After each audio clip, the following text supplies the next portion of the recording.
नमस्कार दोस्तों मैं विक्रम सिंह और आप देख रहे हो वेल्डिंग टेक्नोलॉजी विक्रम सिंह। तो दोस्तों मैं आज आपके लिए एक नया टॉपिक लेके आया हूं जिसमें आज हम सीखेंगे कि वेल्डिंग डिफेक्ट क्या होता है और इसका कैसे यूज करना है, इसके कारण क्या है, इसके उपाय क्या है, वो सारी चीजें आज इस वीडियो में हम सीखेंगे। तो इस वीडियो में दोस्तों लास्ट तक बने रहिए, देखते रहिए वेल्डिंग टेक्नोलॉजी विक्रम सिंह, और जिसमें आज आप सारे वेल्डिंग डिफेक्टों के बारे में सीखेंगे कि वेल्डिंग डिफेक्ट क्या होते हैं, उनके कारण क्या है और उनका उपाय क्या है, कैसे उनको दूर कर सकते हैं, वो सारी चीज। तो सबसे पहले हम देख लेते हैं कि वेल्डिंग डिफेक्ट होता क्या है। तो दोस्तों इसमें देखो आप सबसे पहले कि वेल्डिंग डिफेक्ट क्या है और उसके उपाय क्या है, उसके कारण क्या है और उसके उपाय क्या है। तो दोस्तों सबसे पहले देखना है कि वेल्डिंग डिफेक्ट जो होते हैं, जो वेल्डिंग करते हैं तो वेल्डिंग करते समय जो वेल्ड बीड पर, वेल्डिंग करते समय वेल्डिंग बीड के ऊपर या अंदर जो कमियां आती हैं उन्हें हम वेल्डिंग डिफेक्ट बोलते हैं। एक बार दोबारा दोहराऊंगा कि वेल्डिंग करते समय वेल्ड बीड पे जो कमी आए, वेल्ड बीड के अंदर या बाहर जो कमी आती है उन्हें हम वेल्डिंग डिफेक्ट बोलते हैं। तो वेल्डिंग डिफेक्ट तो दोस्तों दो प्रकार के होते हैं। वेल्डिंग डिफेक्ट दो प्रकार के होते हैं। Number 1 external defect, number 2 internal defect. तो एक्सटर्नल डिफेक्ट क्या होता है और इंटरनल डिफेक्ट क्या होता है, इनकी पहले हमें एक परिभाषा जानना जरूरी होता है। तो एक्सटर्नल डिफेक्ट जो होता है वो होता है कि जब हम वेल्डिंग करते हैं तो वेल्डिंग करने के बाद जो डिफेक्ट होते हैं वो हमारी वेल्डिंग बीड के ऊपर जो सरफेस पे नजर आते हैं उन्हें हम एक्सटर्नल डिफेक्ट बोलते हैं। और बाकी जो नेक्स्ट है इंटरनल डिफेक्ट। इंटरनल डिफेक्ट वो डिफेक्ट जिनको हम वेल्डिंग करने के बाद जो वेल्ड बीड के अंदर जो डिफेक्ट आते हैं उन्हें हम इंटरनल डिफेक्ट बोलते हैं, जिन्हें अंदरूनी डिफेक्ट भी बोला जाता है। तो अब एक्सटर्नल डिफेक्ट और इंटरनल डिफेक्ट कौन कौन से होते हैं, कैसे उन्हें हमें देखना है, कैसे परख सकते हैं और उनके उपाय क्या हैं और उनके कारण क्या हैं, वो सारी चीज हम उनको सीखेंगे आज वीडियो में। तो दोस्तों सबसे पहले हम आते हैं कि एक्सटर्नल डिफेक्ट में हमें क्रैक नजर आता है। जब हम मेटल वेल्डिंग करते हैं तो वेल्डिंग करने से पहले जो मेटल पर जो सरफेस पे जो क्रैक नजर आता है या वेल्डिंग करने के बाद जो डिफेक्ट आता है वो होता है क्रैक। तो क्रैक होता क्या है दोस्तों, सबसे पहले मैं बता दूं आपको। क्रैक जब होता है कि जब हम वेल्डिंग करते हैं तो वेल्डिंग मेटल के ऊपर एक छोटी सी दरार पड़ जाती है या बड़ी साइज की दरार पड़ जाती है, उसे क्रैक बोला जाता है, जिसको हम इजीली आंखों से देख सकते हैं। तो इस क्रैक का आने का कारण क्या है दोस्तों, इसके दो कारण हो सकते हैं दोस्तों आने के। या तो हम मेटल को बहुत जल्दी हीट कर देते हैं, बहुत ज्यादा हीट हो जाता है, या उसको बहुत जल्दी हम ठंडा कर देते हैं। तो ये जो क्रैक होता है दो प्रकार का होता है, एक हार्ड क्रैक, एक कोल्ड क्रैक। तो हार्ड क्रैक जो होगा वो होगा कि मेटल को हमने बहुत ज्यादा हीट कर दिया है या मेटल पर जो टेम्परेचर है हमारा वो बहुत ज्यादा हो गया है, तो उसकी वजह से भी क्रैक आने के ज्यादा चांसेस होते हैं। सेकंड इसका होता है कोल्ड क्रैक। कोल्ड क्रैक क्या होता है कि जिसमें हम वेल्डिंग करते हैं तो वेल्डिंग करने के बाद जो ऑपरेटर होता है जो जॉब को बहुत जल्दी ठंडा कर देता है, मीन्स उसे उठाया और जॉब को पानी में डाल दिया, तो क्या होगा उसके अंदर हाइड्रोजन जो गैस होगी वो उस मेटल के अंदर चली जाती है, जिससे क्या होता है कि वो उसका जो हाइड्रोजन गैसेज होती है वो क्या है कि हवा से हल्की होती है और वो 72 घंटे के बाद वहां से जब निकलती है तो उस बीड को, मेटल को फाड़ देती है जहां से, और उसमें क्रैक हो जाता है। तो ये क्या होता है, इसमें इसे बोलते हैं हम कोल्ड क्रैक। तो क्रैक दोस्तों दो प्रकार का होता है, एक होता है रूट क्रैक, एक होता है फेस क्रैक। रूट क्रैक क्या होता है, रूट क्रैक होगा कि जब मेटल हम वेल्डिंग करते हैं तो वेल्डिंग मेटल के रूट में जो क्रैक आता है, वेल्ड मेटल के रूट में जो क्रैक आता है उसे हम बोलते हैं रूट क्रैक। जो मेटल के जड़ में जो क्रैक आता है उसे बोलते हैं रूट क्रैक। सेकंड होता है फेस क्रैक। फेस क्रैक क्या होता है, जो वेल्डिंग करने के बाद जो वेल्ड बीड होती है उसके ऊपरी परत पर जो सरफेस पर जो क्रैक होता है उसे बोलते हैं फेस क्रैक। तो दोस्तों इसका मैंने आपको बताया कि क्रैक होता क्या है और इसके आने का कारण क्या है, जिसे हार्ड क्रैक और कोल्ड क्रैक भी बोला जाता है। रूट क्रैक होता है, एक फेस क्रैक होता है। तो ये इसके रीजन क्या है, इसका मेटल को हमने बहुत ज्यादा हीट कर दिया है या उसको बहुत जल्दी ठंडा कर दिया है, तो उसकी वजह से क्या आ सकता है, क्रैक आ सकता है।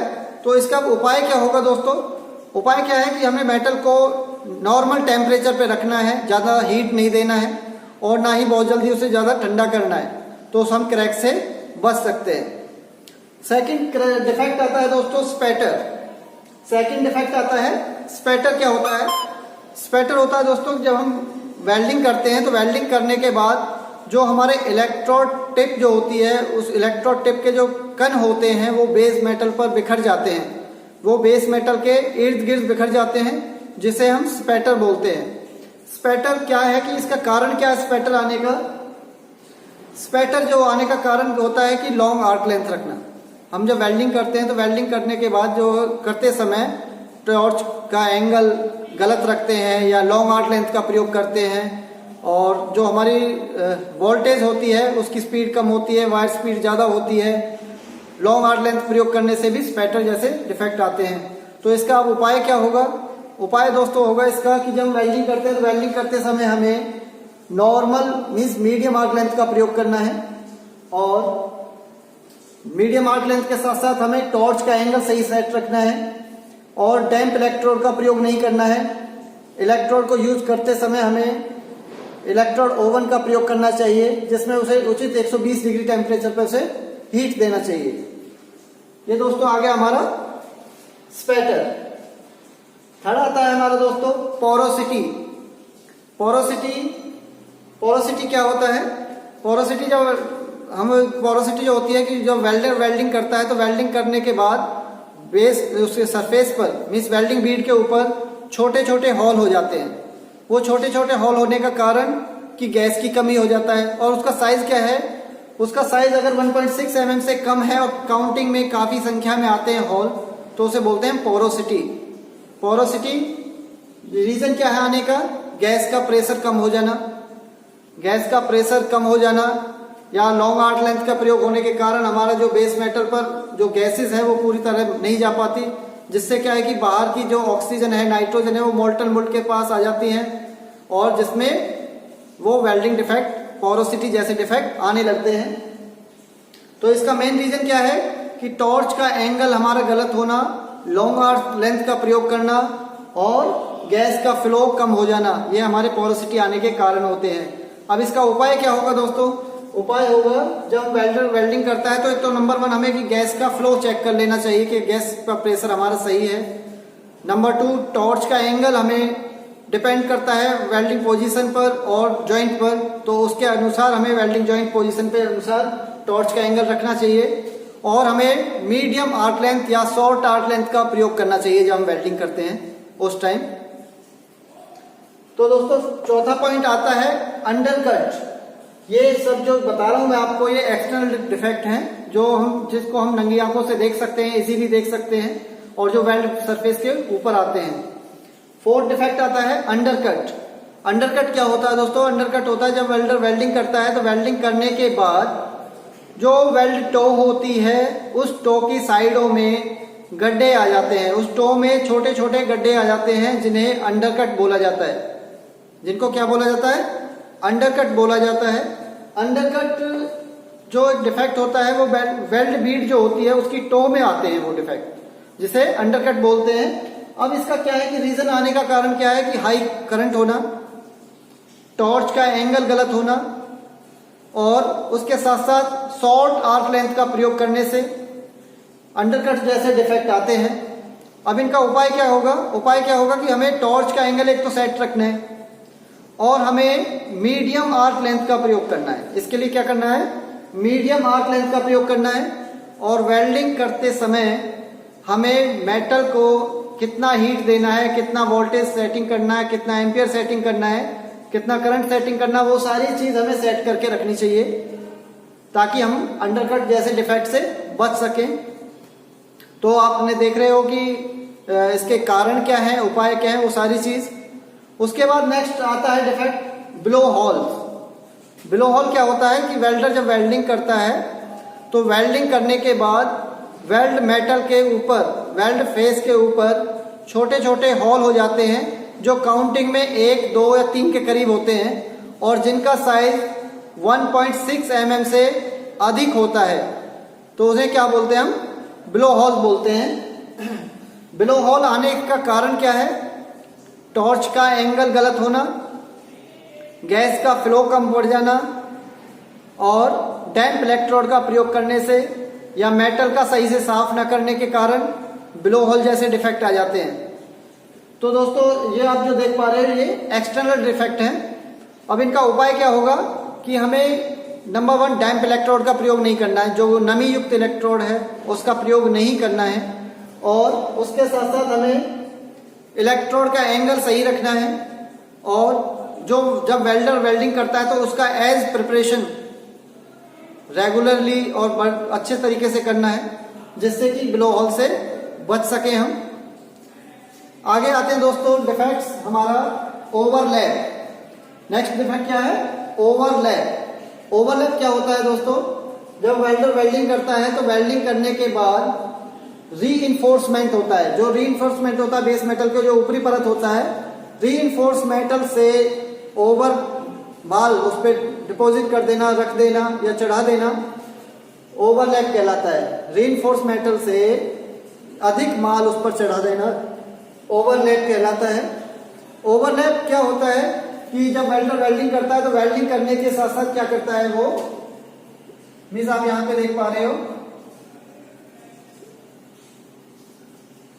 ये overlap means welder reinforce metal से अधिक माल उसके ऊपर भर देता है, जिसे ओवरलैप बोला जाता है। ओवरलैप आने का कारण क्या है दोस्तों? सबसे पहले देखते हैं ओवरलैप आने का कारण कि जब वेल्डर वेल्डिंग करता है तो दो प्लेटों के बीच का जो रूट गैप है उसके कम होने की वजह से ओवरलैप आता है। ओवरलैप कब आता है?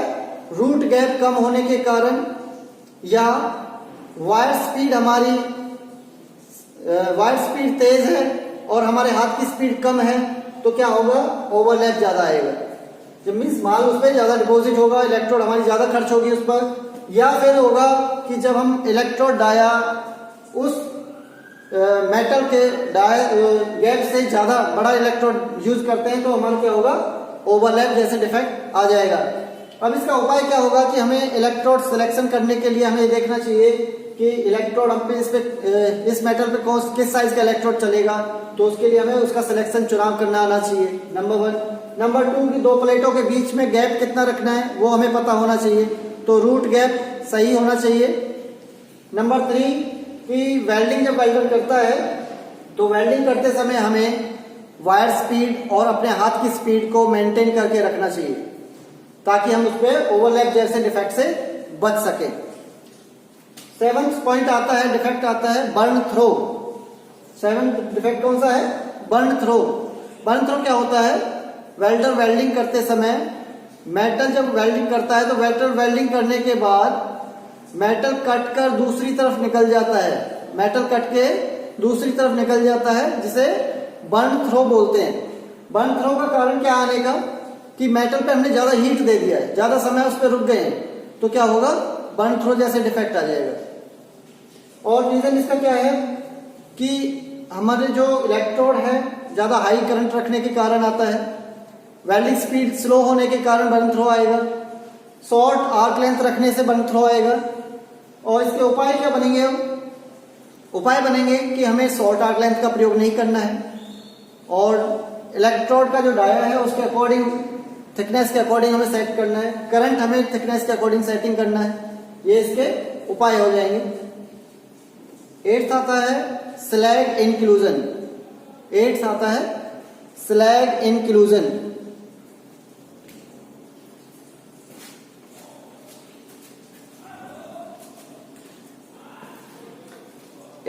टॉपिक है हमारा स्लैग इंक्लूजन। स्लैग इंक्लूजन क्या होगा कि वेल्डर जब वेल्डिंग करता है तो वेल्डिंग करने के बाद स्लैग का वेल्ड बीड के अंदर फंस जाना, स्लैग का वेल्ड बीड के अंदर फंस जाना स्लैग इंक्लूजन कहलाता है।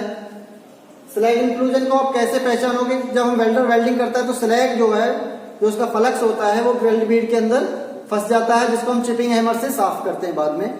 तो क्या है इसका रीजन क्या है आने का कि डैम्प इलेक्ट्रोड का प्रयोग करने से, लॉन्ग आर्क लेंथ का प्रयोग करने से और वेल्डिंग स्पीड बहुत तेज रखने की वजह से स्लैग इंक्लूजन जैसे डिफेक्ट आ जाते हैं।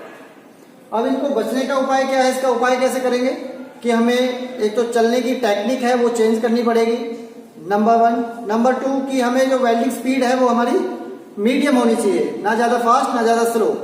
अगर स्लो रखोगे तो बर्न थ्रो आएगा, स्पीड रखोगे तो स्लैग इंक्लूजन आएगा। तो हमें मीडियम स्पीड को रखना है। और नंबर 3 कि जो मेटल हम वेल्डिंग कर रहे हैं वो मेटल सही पूरी तरह साफ सुथरा होना चाहिए, उसके किनारे एज प्रिपरेशन होने चाहिए, तो उससे हम स्लैग इंक्लूजन जैसे डिफेक्ट से बच सकते हैं। आगे आते हैं, 9वां पॉइंट है हमारा क्रेटर। क्रेटर क्या होता है कि जब हम वेल्डिंग करते हैं तो वेल्डिंग करने के बाद वेल्ड बीड के लास्ट में एक छोटा सा गड्ढा पड़ जाता है, वेल्ड बीड के अंत में एक छोटा सा गड्ढा पड़ जाता है जिसे क्रेटर बोला जाता है। वेल्ड बीड के अंत में एक छोटा सा गड्ढा पड़ जाता है जिसे क्रेटर बोला जाता है। क्रेटर आने का कारण क्या है दोस्तों, कि हम जब वेल्डर वेल्डिंग करता है तो वेल्डिंग करने के समय वेल्ड बीड पे वो सीधा निकल जाता है और लास्ट में वापस नहीं आता, मीन्स चल रहा है और लास्ट तक सीधा निकल गया है। नंबर 1 चलाने का तरीका, टॉर्च चलाने का तरीका गलत है। नंबर 2 कि हमने वोल्टेज बहुत ज्यादा रखी है, मीन्स करंट बहुत ज्यादा रखा हुआ है। नंबर 3 कि टॉर्च का जो एंगल है वो गलत है, उसकी वजह से क्या आएगा, क्रेटर जैसे डिफेक्ट आएंगे। अब इसका उपाय क्या होगा, उपाय होगा कि जब हम वेल्डर वेल्डिंग करता है तो वेल्डिंग करते समय नॉर्मल टेम्परेचर रखना है। नंबर 2 वेल्डिंग करते समय ऑपरेटर को वेल्डिंग बीड के लास्ट में जाने के बाद 10 mm बैक आना है, 10 mm वापस मुड़ना है ताकि वो बीड लॉक हो जाए और क्रेटर जैसे डिफेक्ट से बच सके हम। नंबर 3 टॉर्च का एंगल हमें सही रखना है। नंबर 3 क्या है, टॉर्च का एंगल, जब हम वेल्डिंग करते हैं तो वेल्डिंग करते समय टॉर्च का एंगल सही से रखना है जिससे हम क्रेटर जैसे डिफेक्ट से बच सकते हैं। 10वां पॉइंट आता है एक्सटर्नल डिफेक्ट का, एज प्लेट मेल्टेड ऑफ। 10वां पॉइंट क्या है, एज प्लेट मेल्टेड ऑफ। जब वेल्डर वेल्डिंग करता है तो वेल्डिंग करते समय जो किनारे मेल्ट नहीं होते, वेल्डिंग करते समय जो किनारे मेल्ट नहीं होते, जो पिघलते नहीं है, उन्हें बोलते हैं एज प्लेट मेल्टेड ऑफ। तो ये रीजन क्या है, बहुत ज्यादा स्पीड होने के कारण इस किनारे से हम गुजर जाते हैं, या हाई वोल्टेज होने के कारण, या मेटल सही से साफ न होने के कारण ये डिफेक्ट आता है। तो इसका उपाय क्या बनेगा, उपाय इसका बनेगा कि हम जब वेल्डर वेल्डिंग करता है तो उसको पूरा वीविंग देके इलेक्ट्रोड को चलाना है और करंट हमें बराबर सेटिंग पे रखना है और वेल्डर को टॉर्च का एंगल सही से रखना है, तो इससे हम बच सकते हैं। तो दोस्तों ये जो आप देख पा रहे हो, ये देख पा रहे हो एक्सटर्नल डिफेक्ट। एक्सटर्नल डिफेक्ट कौन कौन से होते हैं, उनके कारण क्या है और उनके उपाय क्या है। अब आते हैं हम इंटरनल डिफेक्ट। इंटरनल डिफेक्ट जैसे कि मैंने आपको वीडियो के शुरू में बताया था कि वेल्डिंग करते समय जो डिफेक्ट होते हैं वो वेल्ड बीड के अंदर आ जाते हैं, जिनको हम नंगी आंखों से नहीं देख सकते, जिनको देखने के लिए हम एक्सरे, अल्ट्रासाउंड या एनडीटी करते हैं। उन डिफेक्टों को देखने के लिए हम जो यूज करते हैं उन्हें बोलते हैं हम इंटरनल डिफेक्ट। उन्हें क्या बोलते हैं, इंटरनल डिफेक्ट। तो जैसे कि इसमें आएगा पुअर पेनिट्रेशन। इसमें कौन सा डिफेक्ट आ रहा है, पुअर पेनिट्रेशन, जिसमें क्या है कि इस डिफेक्ट को हम अपनी आंखों से विजुअली नहीं देख सकते, तो इसको देखने के लिए क्या करेंगे, जॉब को हमें तोड़ना पड़ेगा, काटना पड़ेगा, फिनिशिंग करनी पड़ेगी, उसके बाद इस डिफेक्ट को हम देख सकते हैं। पुअर पेनिट्रेशन होता है, सबसे पहले आपको जानना चाहिए कि पेनिट्रेशन होता क्या है। पेनिट्रेशन होता है कि जब वेल्डर वेल्डिंग करता है तो वेल्डिंग करने के बाद जो मेटल होता है वो बीड के अंदर कितना हीट हुआ है, कितने अंदर तक पहुंचा है, उसे हम पेनिट्रेशन बोलते हैं। तो इसे बोलेंगे पुअर पेनिट्रेशन। पुअर पेनिट्रेशन मतलब कि मेटल पूरी तरह, मेटल के जो वेल्डिंग है वो मेटल के अंदर पूरी तरह अंदर तक नहीं गई है, मीन्स वो वहां तक पहुंची नहीं जहां तक हमें मेटल को पहुंचाना है, हीट देना है, तो इसे बोलेंगे पुअर पेनिट्रेशन। पुअर पेनिट्रेशन का रीजन क्या है, नंबर 1 वोल्टेज का कम होने के कारण, वोल्टेज के कम होने के कारण पुअर पेनिट्रेशन का प्रयोग किया होता है। नंबर 2 मेटल पर हमने वायर जो है हमारी वो लॉन्ग आर्क लेंथ का प्रयोग करने के कारण पुअर पेनिट्रेशन आता है। नंबर 3 मेटल हमारा पूरी तरह से साफ नहीं है जिसकी वजह से पेनिट्रेशन आता है, वो पुअर पेनिट्रेशन आता है। नंबर 4 कि हमने एज प्रिपरेशन, किनारों की तैयारी, ग्रूविंग प्रॉपर नहीं की है जिसकी वजह से पुअर पेनिट्रेशन जैसे डिफेक्ट आ जाते हैं। तो अब इनका उपाय क्या होगा, नंबर 1 हमें किनारों की तैयारी, एज प्रिपरेशन बराबर करनी चाहिए, शॉर्ट आर्क लेंथ का प्रयोग करना चाहिए, मेटल के अकॉर्डिंग हमें करंट को सेटिंग करना चाहिए, तो जिससे हम पुअर पेनिट्रेशन जैसे डिफेक्ट से बच सकते हैं। थर्ड आता है, सेकंड आता है incomplete fusion. Incomplete fusion, metal जो हमारा पिघल रहा है वो प्रॉपर नहीं पिघल रहा है, कहीं ज्यादा पिघल रहा है कहीं कम पिघल रहा है, तो उसको क्या बोलेंगे, इनकम्प्लीट फ्यूजन। जिससे क्या होगा कि हमारी जो बीड है वो प्रॉपर नहीं आएगी, कहीं ज्यादा आ रही है कहीं कम आ रही है। तो ये चीज डिपेंड करता है टॉर्च एंगल पर। इसका रीजन क्या है आने का, टॉर्च का एंगल बराबर नहीं चल रहा है या मशीन की सेटिंग हमारी प्रॉपर नहीं है, जिससे क्या होगा, इनकम्प्लीट जैसे फ्यूजन जैसे डिफेक्ट आ जाएंगे। इसका उपाय क्या है कि हमें मशीन की प्रॉपर सेटिंग करनी चाहिए। करंट जो उसका है, जिस इलेक्ट्रोड को चलाने के लिए जितना करंट चाहिए, जिस मेटल को गलाने के लिए कितना वोल्टेज चाहिए, उसके हमें प्रॉपर सेटिंग करनी चाहिए। तो इससे हम एक टॉर्च का एंगल हमें बराबर रखना चाहिए। वो सारी चीज इस इनकम्प्लीट फ्यूजन के लिए आती है।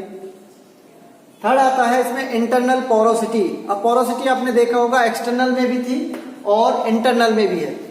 एक्सटर्नल में जो डिफेक्ट था पोरोसिटी, जिसको हम विजुअली उस प्लेट के ऊपर देख पा रहे थे, जिसमें छोटे छोटे होल हमें नजर आ रहे थे, लेकिन इंटरनल पोरोसिटी में वो डिफेक्ट हमें नजर नहीं आएंगे, जिनको क्या करेंगे, हम वेल्ड बीड को हम ग्राइंड करके काटेंगे वहां तक और लास्ट तक देखेंगे कि हमारा जो पोरोसिटी है वो कहां तक अंदर तक छुपी हुई है। तो इसको क्या करेंगे, जब हम लास्ट तक मेटल को काटेंगे, काटने के बाद बीड को जो काटने के बाद हमें देखेंगे कि पोरोसिटी हमारी कहां तक गई है, इस डिफेक्ट को हम वहां तक देखेंगे और देखने के बाद इस पे हम विजुअली हाई वोल्टेज करके एक लेयर लगाएंगे, जिससे इस डिफेक्ट से बच सकते हैं। तो दोस्तों आशा करता हूं आपको ये वीडियो पसंद आ रही होगी और इस वीडियो को लास्ट तक देखने के लिए आपने बहुत बहुत धन्यवाद आपका। और मैं एक बार दोबारा इसको रिवाइज कर देता हूं कि वेल्डिंग डिफेक्ट क्या होते हैं, इसके उपाय क्या हैं और कारण क्या है इसके, वो सारी चीज। वेल्डिंग डिफेक्ट दोस्तों होता है कि जब वेल्डर वेल्डिंग करता है, वेल्डिंग बीड के अंदर जो कमी आती है उन्हें हम वेल्डिंग डिफेक्ट बोलते हैं। वेल्डिंग डिफेक्ट जो होते हैं वो दो प्रकार के होते हैं, एक्सटर्नल डिफेक्ट और इंटरनल डिफेक्ट। और मैंने आपको सारी चीज इसमें बता दी है कि एक्सटर्नल डिफेक्ट कौन कौन से होते हैं और इंटरनल डिफेक्ट कौन कौन से होते हैं।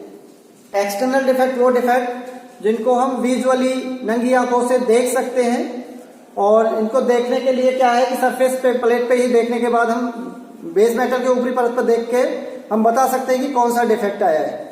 और इंटरनल डिफेक्ट वो डिफेक्ट जिनको हम नंगी आंखों से नहीं देख सकते, जिनको देखने के लिए हमें एनडीटी करना पड़ेगा, जॉब को टेस्टिंग करना पड़ेगा, एक्सरे करना पड़ेगा, अल्ट्रासाउंड करना पड़ेगा, उनको हम इंटरनल डिफेक्ट बोलते हैं। तो दोस्तों आशा करता हूं आपको ये वीडियो पसंद आई होगी। तो इस वीडियो को लास्ट तक देखने के लिए बहुत बहुत धन्यवाद दोस्तों। Thank you, thanks for watching. Thank you दोस्तों।